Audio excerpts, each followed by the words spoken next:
to me, myself, and I am your host, Mike Betancourt, here, live, on the road, episode Cincuenta, Cinco!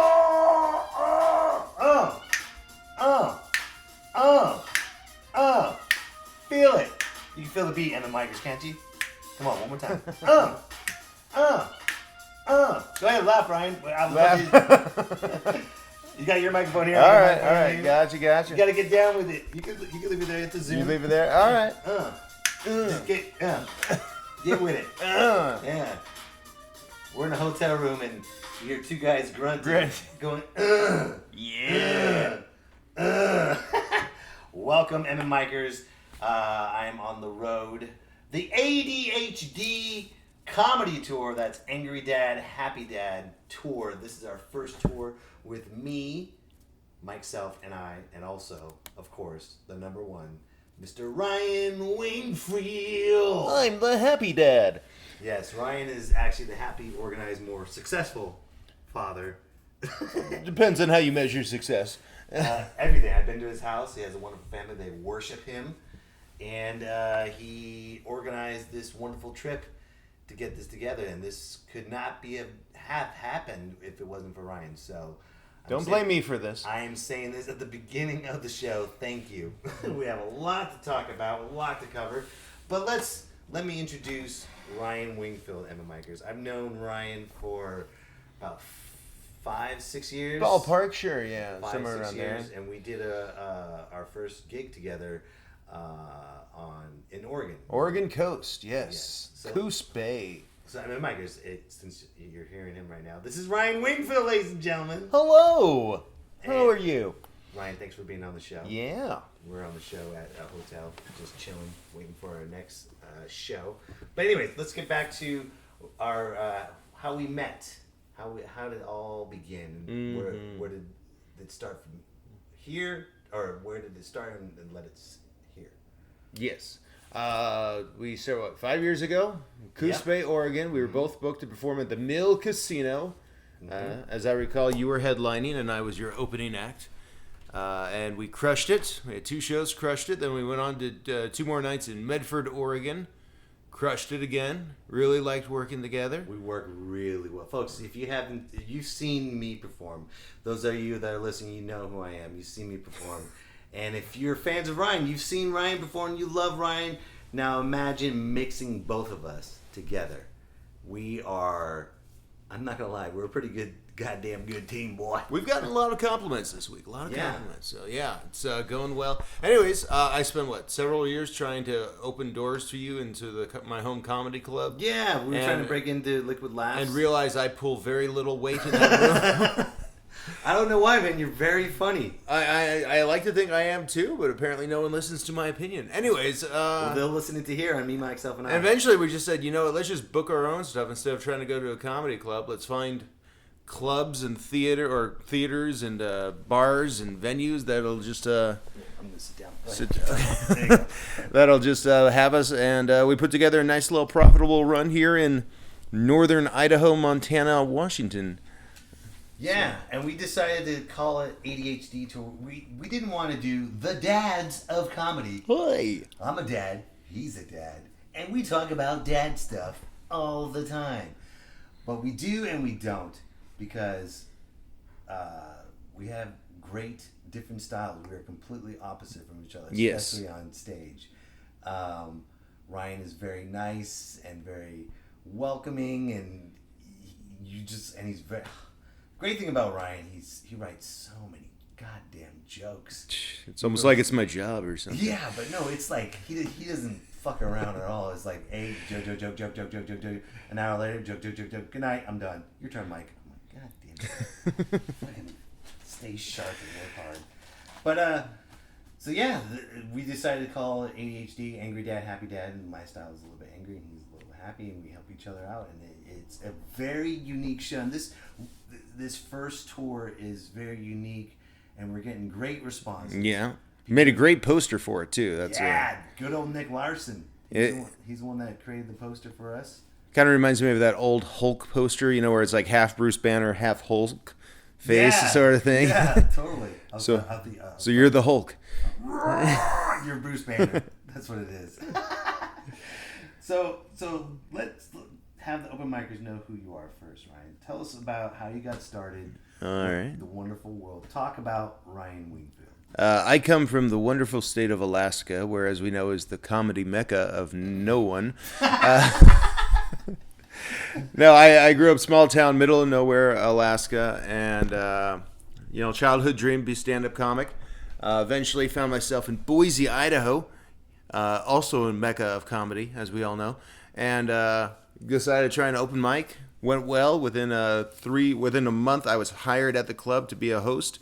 And 14 years later, here I am, international traveling comedian.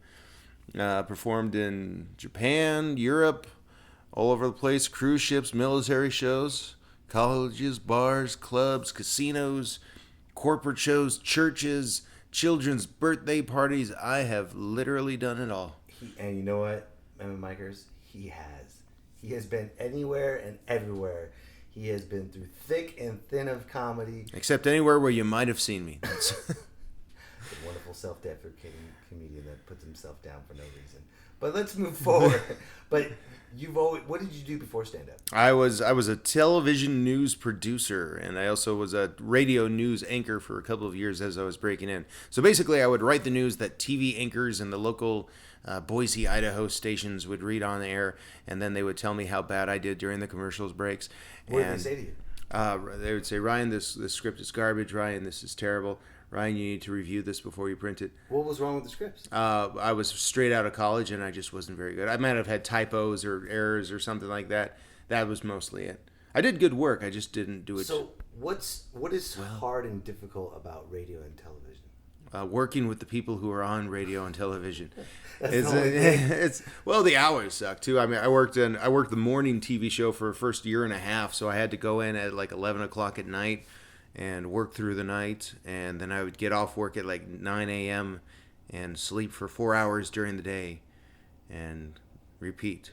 So yeah, it was. Why only sleep 4 hours? Because it's hard to sleep in the middle of the day because it's sunlight and vitamin so. D, And then at the weekend, I would sleep for like 12 hours straight and just make it all up, and because I was in my 20s and I could do that without killing myself. But you didn't party hard. You worked hard. I partied some, but not hard. Where'd you go to college?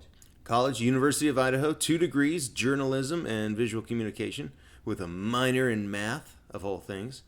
I'm the only comedian on the planet who minored in math. He is completely opposite of me, ladies and gentlemen. My wife would be killing me. Why can't you go to school, Mike, and better yourself? It's not like I'm using my degrees at the moment. But still, you were disciplined to get the job done. Discipline. And move forward about it. So, you did radio and television for how many years? TV for 3 years, radio for 2, maybe 3, before I was fired. Actually, I was let go so that I could pursue my comedy career that was ever growing. No, I ended up taking like a month off for like a really long road trip that I had put together, and I came back. They're like, "Hey, good for you. We're gonna let you keep doing that." And why did they fire you? They just couldn't find somebody to replace me as much as I needed to be gone, because I was gone every other weekend for a road gig or something. Right. Driving cross country. So now you jump-started comedy career at a very young age as well. Like, you started getting paid real quick. Oh yeah, well, young age, 23 was when I did my first open mic, and first open mic, the manager saw me, said, "Hey, that was really good. Can you host the next open mic?" And that's unheard of, by the way, MMikers. I don't mean to cut you off. Yeah, that's very unheard of for a comic doing comedy for the first time, doing well, and being offered a job immediately. I think they liked it just because my set was clean. I had like 5 minutes of clean, which for an open micer is unheard of. Oh yeah, absolutely. And they were looking for new, they were looking for good hosts for the club, and so they said, "Yeah, can you host the next open mic?" Which was like the next month. At the time, they only did like one open mic a month, so I did like the next open mic, and I hosted it, and that went pretty well. And they said, "Hey, that was really good. We need more hosts at the club. Can you host next week?" For the regular show at the club. And so my third time on stage, I was getting paid to perform in a comedy club with world traveling headliners and features. Wow.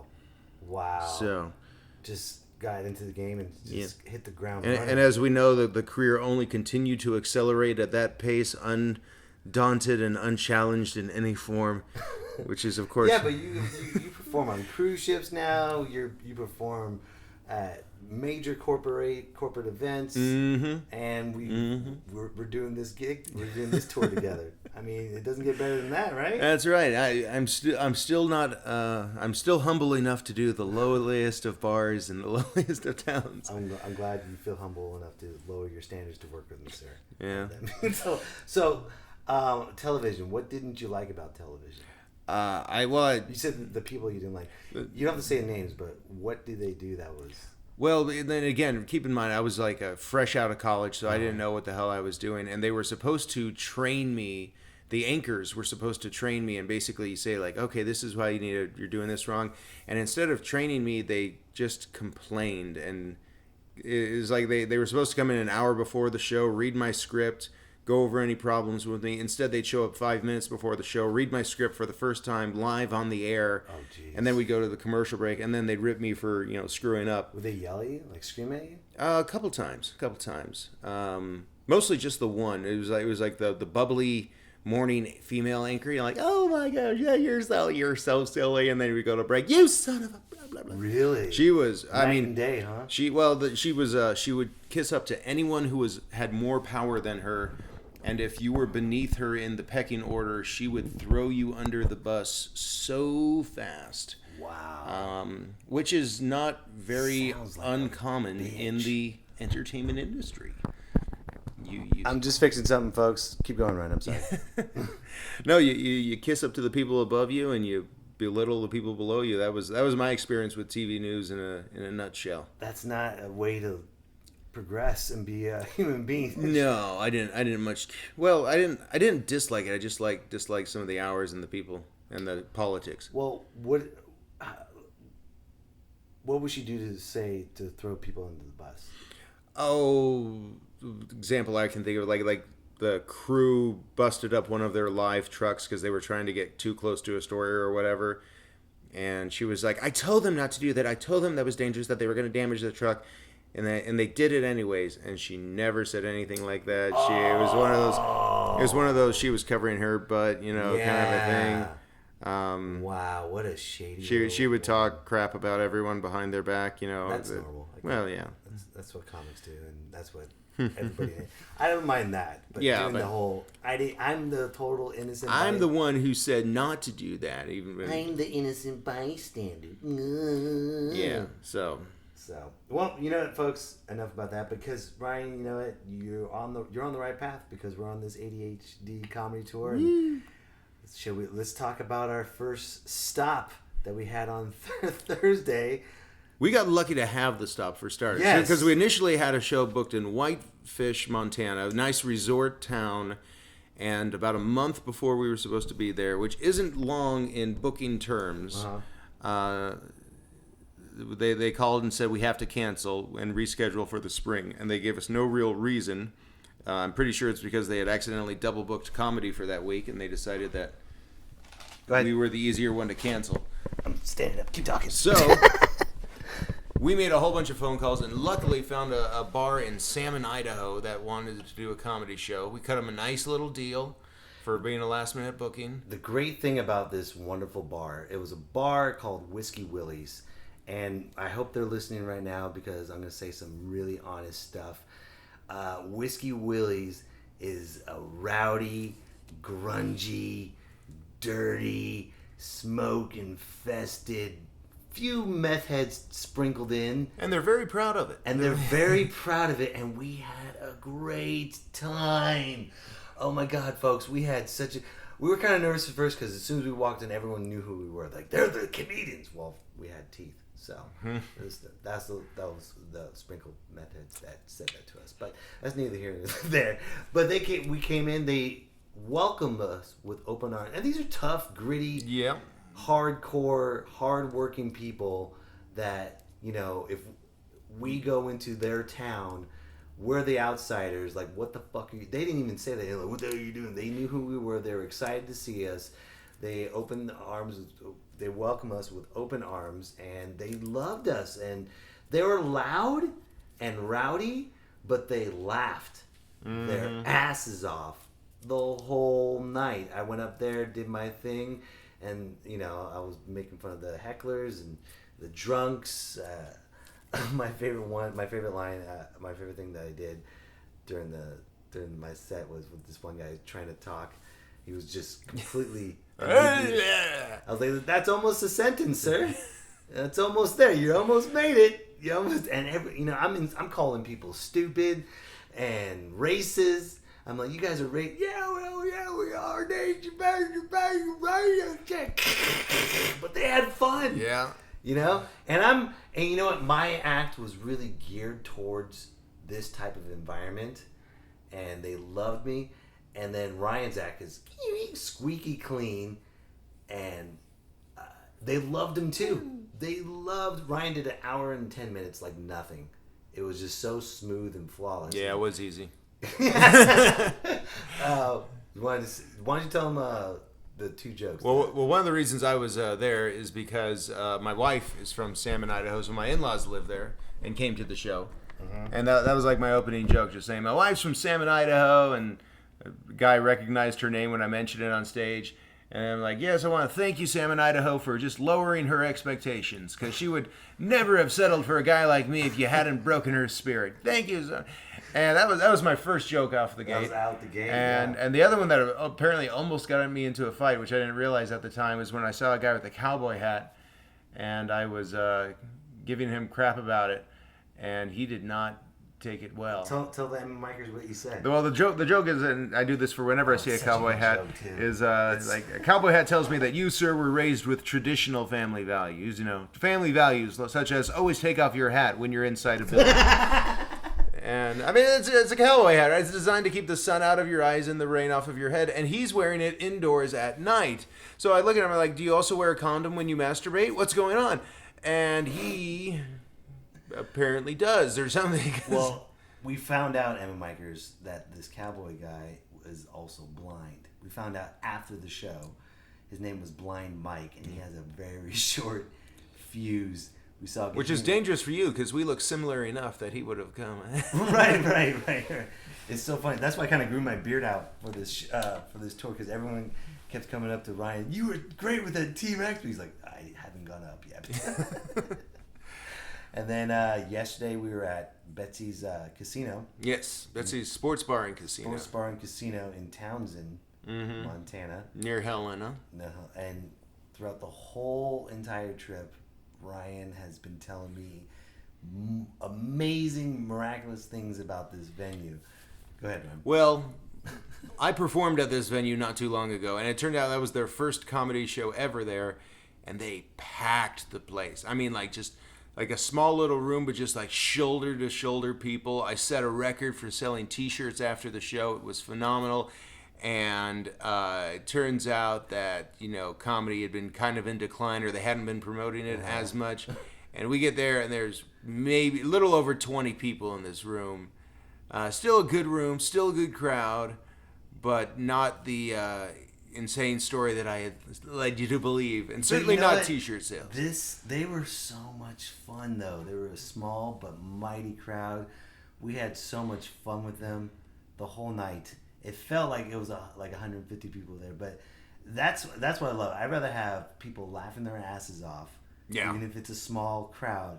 I'd rather have them laugh their asses off than a sold out crowd and they're all have a stick up their ass. I hate that. Yeah, and it throws you off as a comic because you get so involved with, ooh, it's packed. We're gonna have so much fun. I can't wait. Wait. And then all of a sudden, just crickets, and you're like, no, I'm funny. Yeah, I was a small good crowd beats a big bad crowd any day. Oh yeah, any day. Yeah. We had this one guy that was just heckling. Unless you're getting ticket sales, but then that's. Well, no, we got a good amount of chunk of change. I know.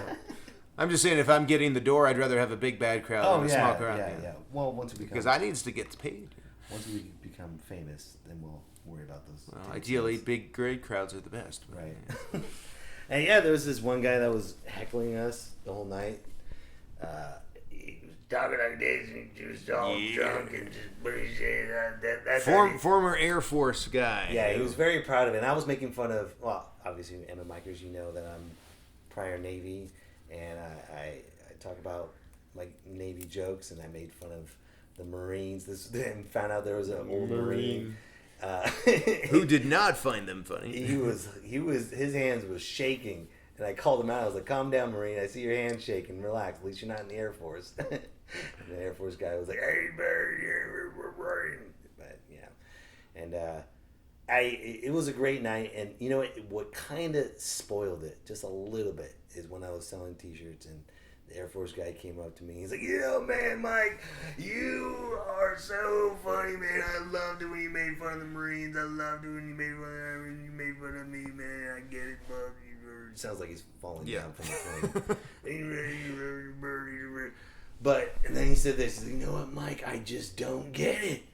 I just don't get it. Let me level with you. Because he looked at my shirt, and my shirt has my face on it and skull and crossbones, and it says no BS, no PC, just comedy.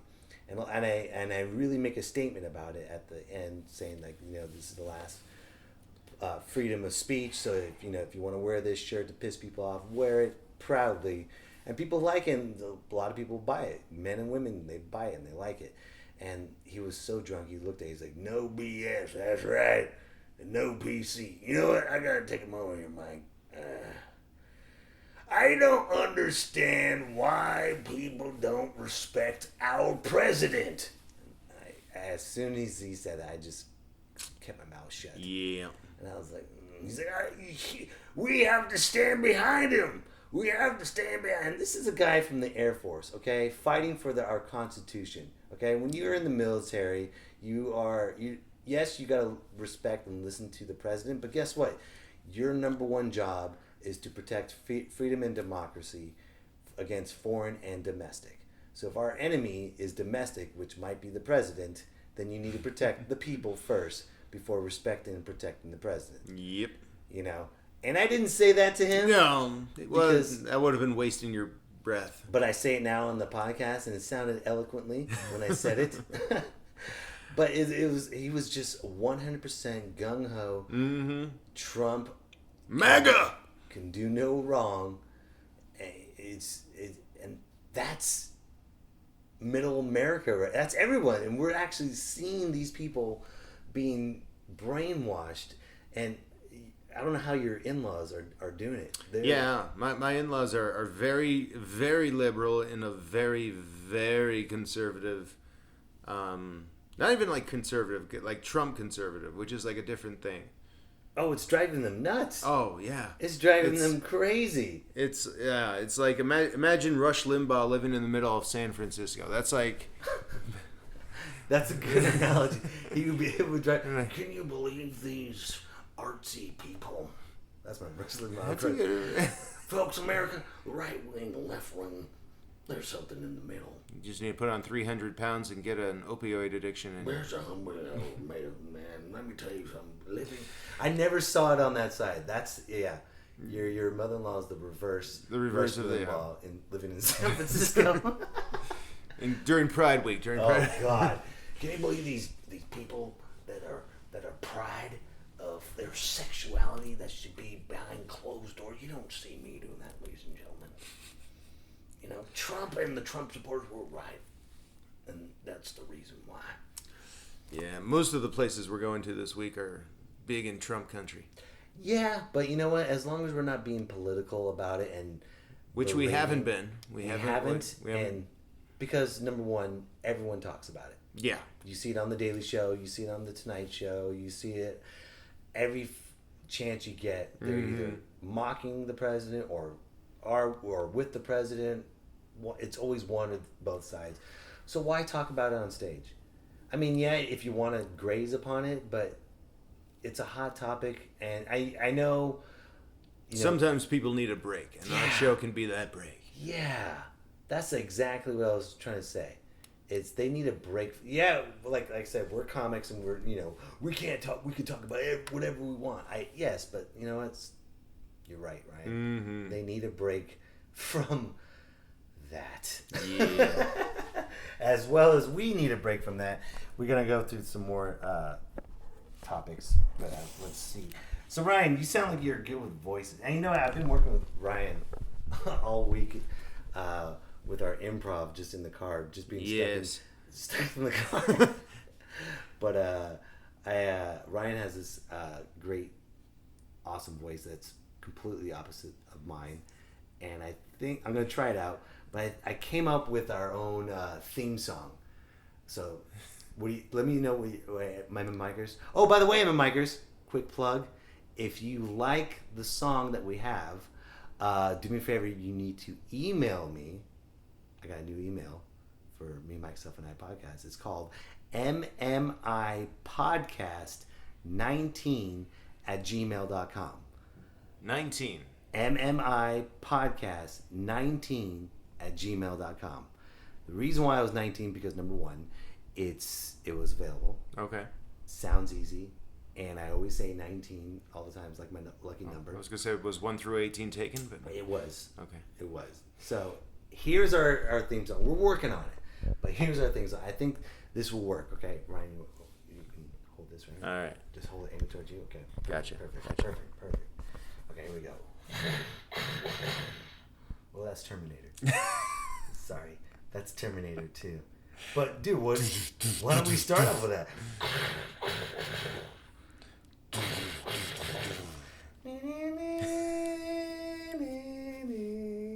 ADHD. No, that doesn't sound bad. Here we go. Ryan Wingfield.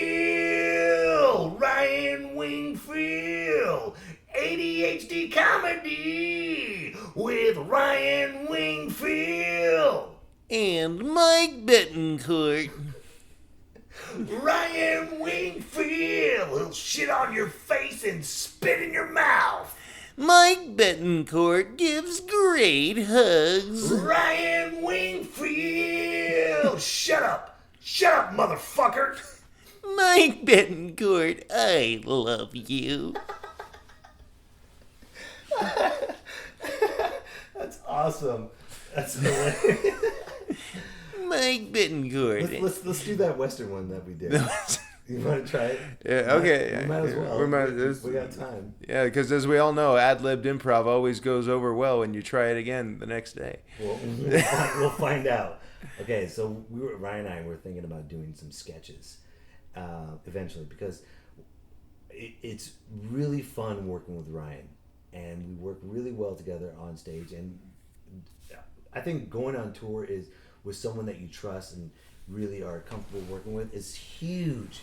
Because we've been stuck on the road together since Wednesday, right? Pretty much. Yeah, late Wednesday. And you don't want to work with someone that just constantly talks all the time or talks crap about people or anything like that. It's just we both know when to shut up.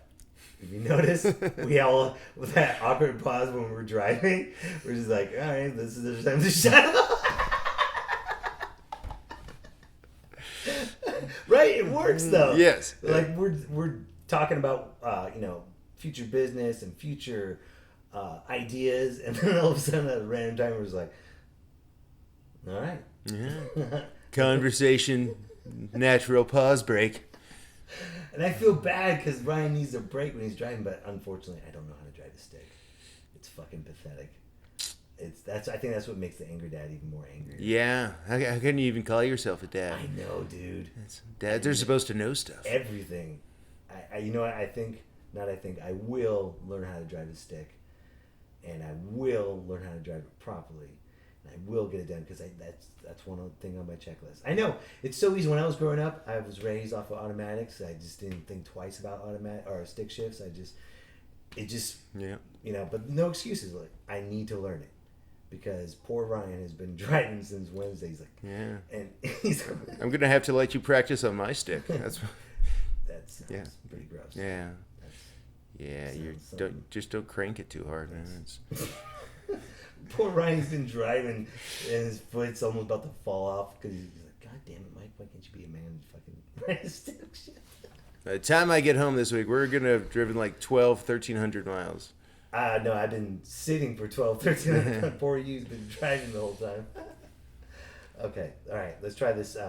Yes. This sketch out. Okay, So, MMites, this is what we came up with. So, picture Ryan Wingfield. He looks like me, obviously, but, the better version. And so, picture him as, picture a saloon in the 1800s. And Ryan's the bartender. He's cleaning up the bottles and pouring some drinks. And there's a guy playing on the piano. Right? And then all of a sudden, I come in with a big old mustache and a 10-gallon hat.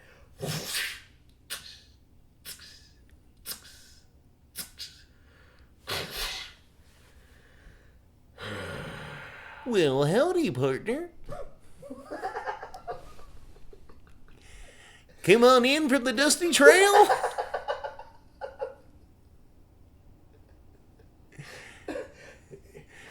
Evening, friend. What can I get for you? Would you like a sarsaparilla? Just whiskey, friend. All right, there you go. You look like you've had a hard day. Ooh, that's good whiskey. Yeah? I did have a hard day. What happened? My horse died. Oh, no. Yeah. How'd it happen? Poor thing was just galloping along and had a stroke. Oh, my. I thought she was just neighing for no reason. And I noticed her bottom jaw moved to the right. Her nose moved to the left. She couldn't grab onto her heart. She had a stroke in front of me and collapsed. Oh, my. What's even worse, I don't want to say it. Give me another whiskey. Sure, here you go, fella. Whiskey will make it better. Hold on. Yeah.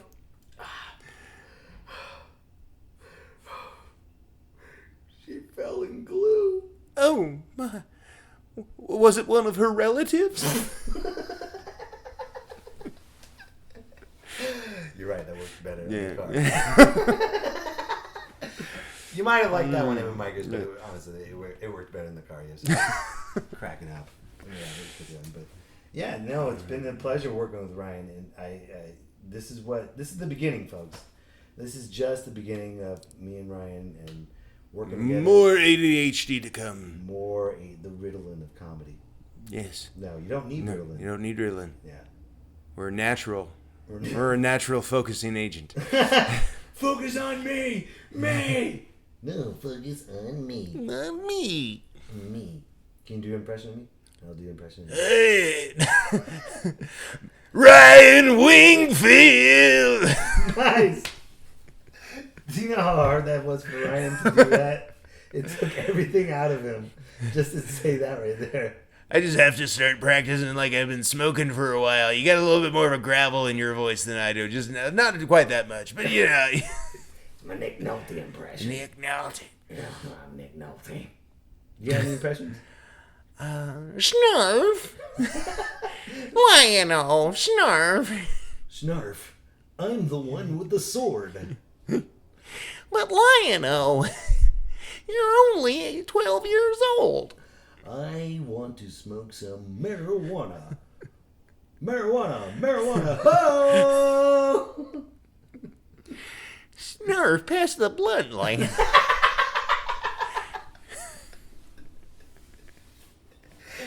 Puff, pass. Snarf. So, are you related to Chitara, or am I? Tichara. Chitara. The Chitara. The only woman around here. The only one that's.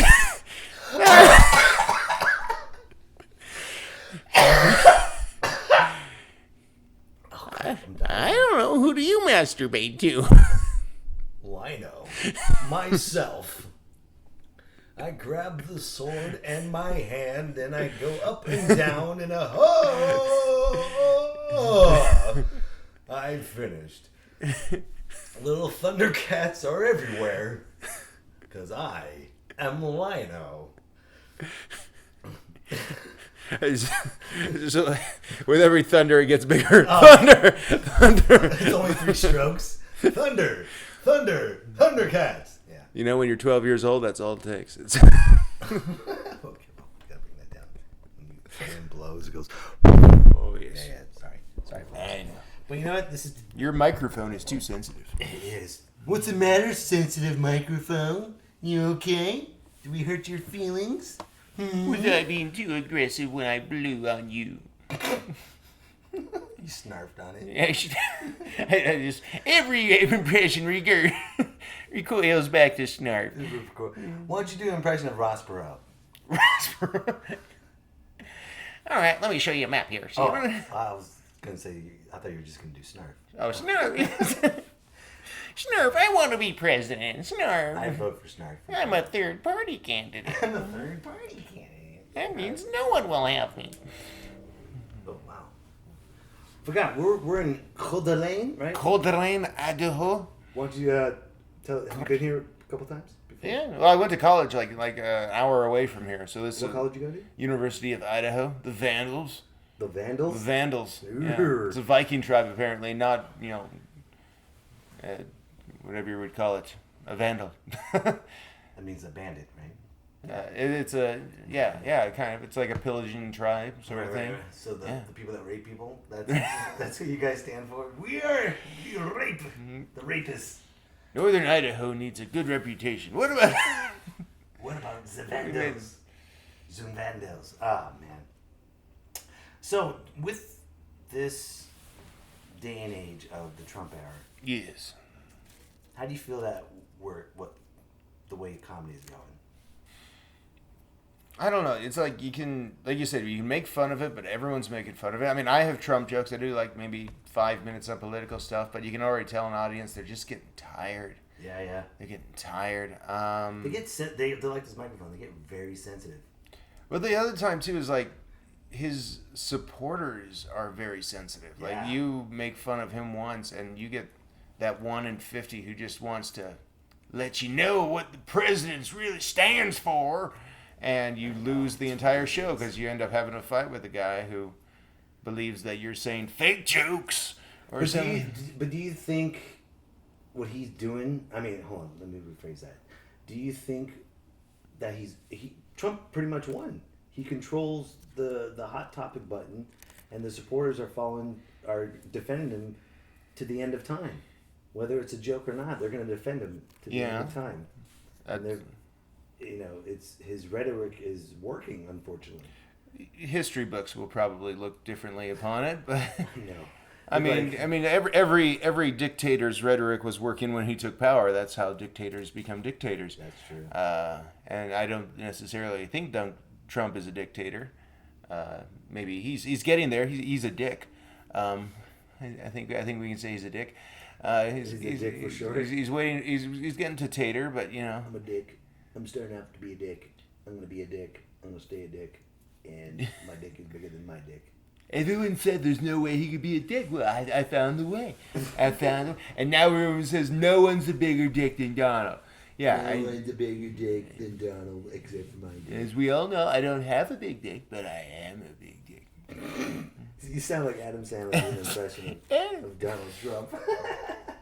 Well, I'm excited for our next show tomorrow. Yes. Already sold out, apparently.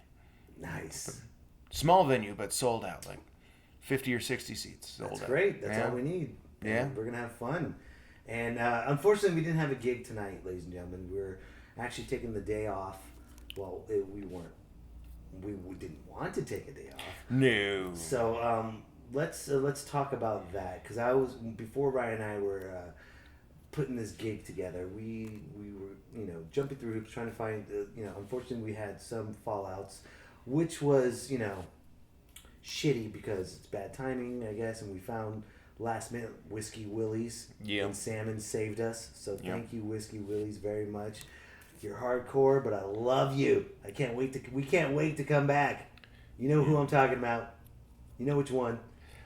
Which one am I talking about? There was Dip girl. I'll just say, I'm not gonna say her name. When I dip, you dip, we dip. Let's just say this woman had a big wad of dip in her mouth, It's like she had a whole handful of this. It's like, you guys are so funny. And she had all this dip in her mouth. You know what's so funny? Not one dip flew out of her mouth. She didn't spit it. Waste not, want not, man.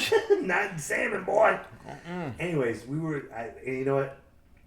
I thank Whiskey Willies for helping us out, but we were supposed to have a gig tonight, and we end up not having a gig.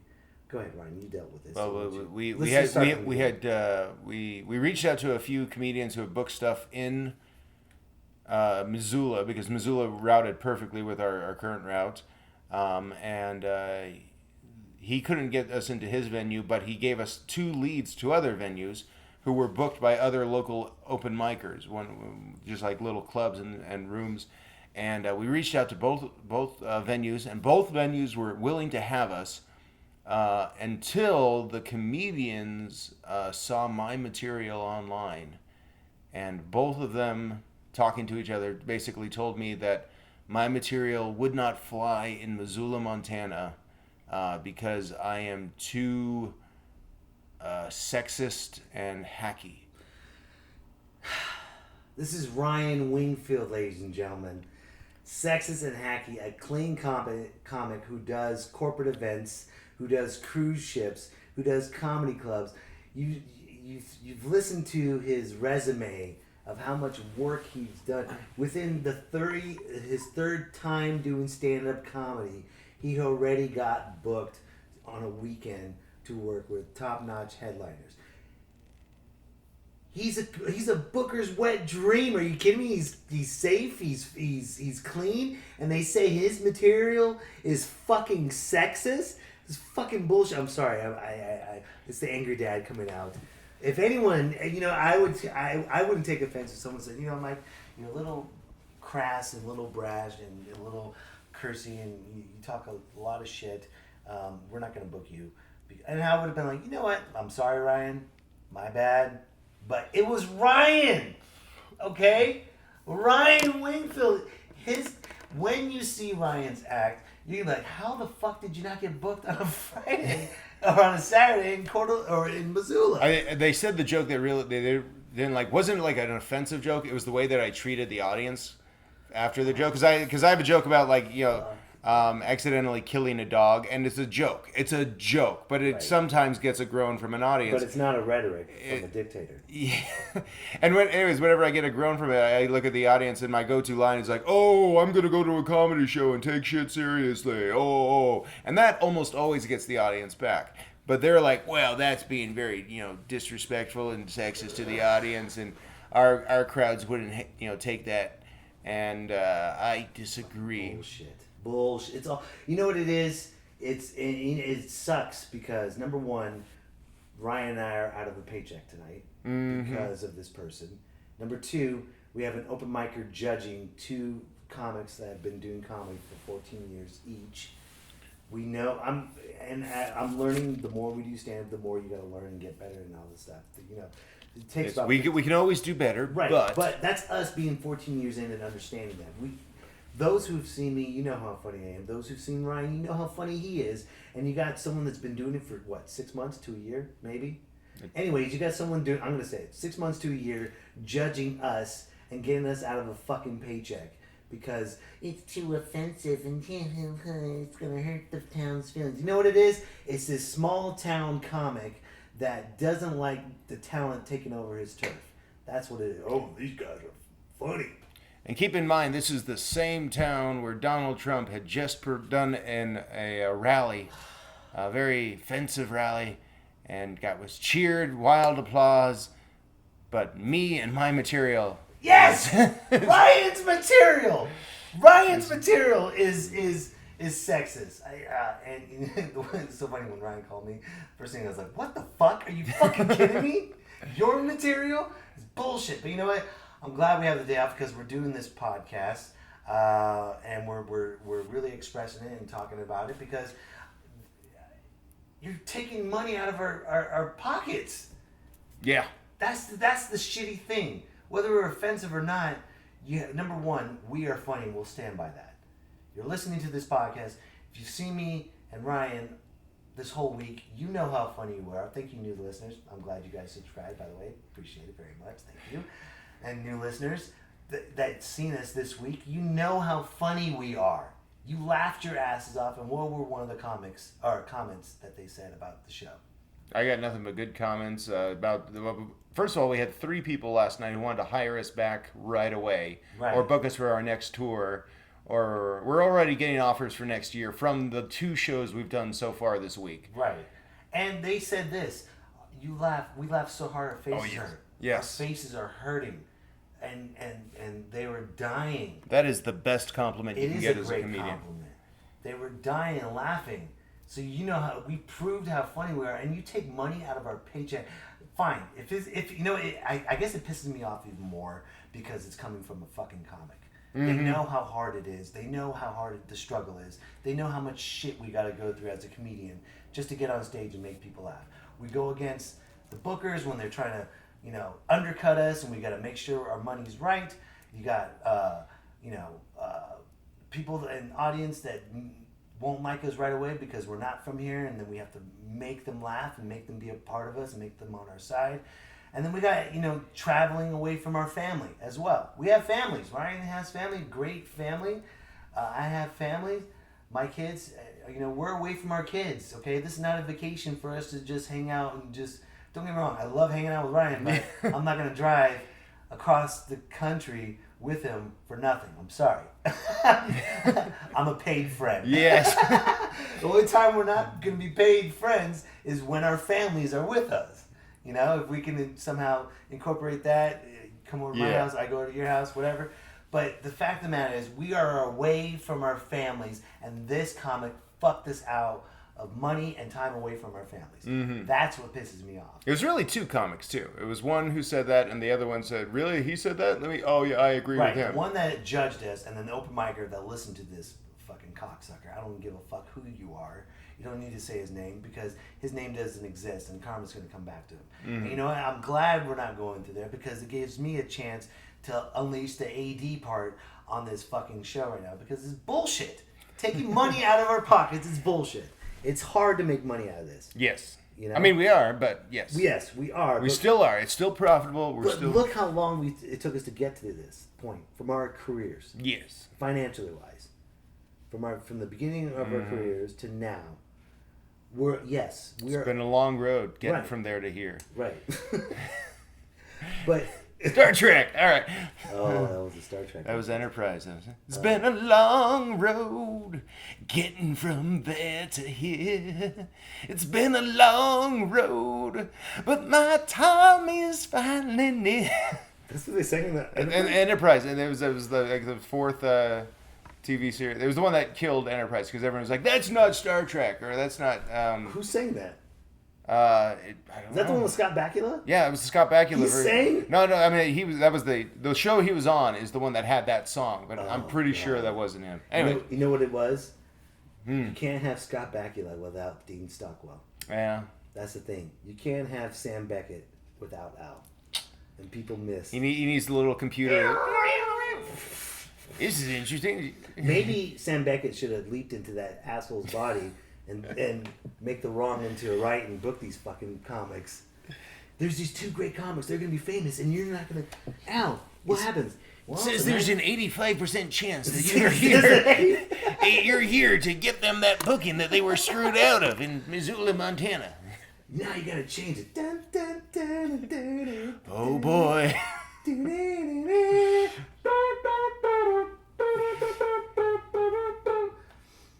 All right, well, yeah, that's about it. I was trying to do an hour, but I'm not going to force it.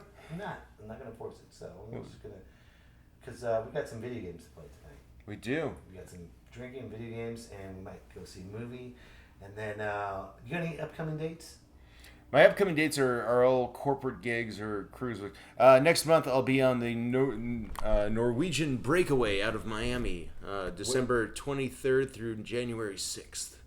You're going to have Christmas and New Year's on with the family, though. With the family on a cruise ship. That's so cool, man. My wife would have been like, "You're not allowed to leave and go do cruises without the family, especially around Christmas time. Yeah. Well, I only booked them. I booked them with the intention, like, honey, should we do a cruise for Christmas this year? Because I make, like, when I bring the family, I make no money on the cruise ship because all the money I make goes to bringing the family on. It's actually costing me money. But yeah, you're creating wonderful memories with your families to do stand-up comedy, man. That's beautiful. Got to explain Santa getting to a cruise ship, though. That's going to be a tricky one.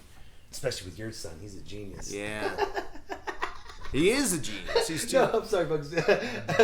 Ryan made this face like, fuck, he is smart. Yeah, he's going to figure this shit out He's going to be headlining when he's like 10. I want to say I was in second grade when I was told Santa wasn't real, I want to say. Really? And he just started second grade, so he's 6, but he started second grade. Because when you do the math, that's how smart he is. He's gonna find out. I bet you he finds out this year. Oh man, I hadn't realized that until just now. But yeah, he's gonna ask you a shitload of questions. It's gonna be hilarious. Dad, what about this? What about that? Dad, when? Dad, why did you lie to me? Yeah, that's the worst part. Is everything else? What else isn't true? Is the tooth fairy not real? What about God? Oh man, why are we here? Man. That's too deep. That's too deep for him. Shut up and play this tablet. You can't, because then... That's the people outside, folks. We're in our studio, a hotel room, laughing and talking shit. And podcasting the wonderful Coeur d'Alene Hotel. Where are we? Hilton? Not the Hilton. No, Holiday we are Holiday Inn Express. Close to Hilton, because it has an H in it. Sure. Where can people find you, Ryan? You can find me on RyanWingfield.com. I am the one who got it. There are actually a bunch of Ryan Wingfields on Facebook that made a group, and I was on there like, I got RyanWingfield.com. Suck it. Well, you know, like in the movie Office Space, where he's like, you know, Michael Bolton was a fine name until Michael Bolton. Like, I'm the Michael Bolton of Ryan Wingfield's. So, RyanWingfield.com or Twitter at Ryan Wingfield, Facebook at Ryan Wingfield. Perfect. Yeah, any local dates or anything at Idaho? I just did local shows. I mean, they're all corporate gigs, which people can't come to. So I'm doing a bunch of Christmas parties. Book me for Christmas parties. You hear that, folks? You need to laugh. He's doing corporate gigs and Christmas parties, but he's too offensive for Missoula. Just saying. Go fuck yourselves, Missoula, or not Missoula, but the comic in Missoula. You know who you are. It's me, myself, and I. Oh, yeah. So, folks, thank you so much for listening to.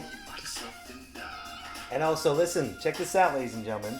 It's me, myself. November 17th, I'm going to be in Stockton at the Valley Brewing Company. I'll be with Miles Weber, Saul Trujillo, Chelsea Beers, and myself. We're going to rock the stage. Definitely do not miss that show. It's going to be awesome. And don't forget, this podcast is sponsored by Waza Brazilian Jiu-Jitsu.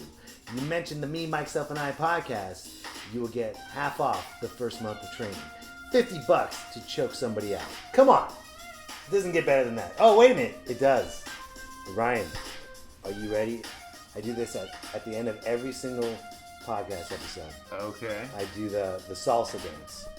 All you gotta do is follow everything I do. Ready? Okay. Snap your fingers. Okay. Hold on, with me, ready? Salsa! Salsa! Salsa! Salsa! Salsa! I don't know what we're doing! Salsa! Salsa!